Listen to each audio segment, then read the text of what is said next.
This is the single biggest mistake that small and medium-sized businesses make. They build a product that they want and they love, and they fall in love with the product instead of the ideal client, and so their business is limited to them or people like them. Just like trying to influence your kids and being able to influence the ones that are easy, that are like you. If you're gonna run a business, it's gotta be for them. It's not for you. If you do that, you're gonna be able to grow. All right, Tony Robbins. Wow, he's been around since I was a kid and still going strong. I have to imagine there's some hair dye involved there because he's older than I am and I have more gray. So I think that's probably some hair dye in that video. But that aside, I think the advice is good.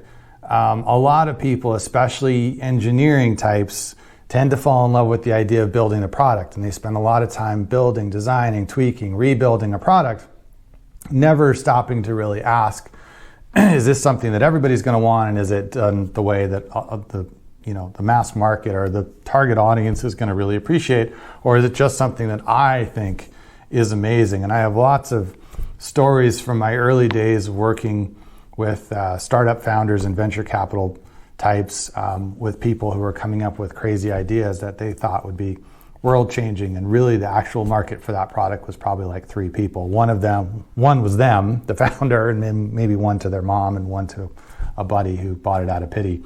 But it wasn't going to be a life-changing product that millions of people were going to buy. And in this case, I think Tony Robbins has it right. You have to figure out what the customer wants and build what the customer wants, and you're much more likely to be successful than if you build what you think is amazing and then hope that other people like it too. Sometimes that works. There are common problems that people solve in a way that other people want to get in on.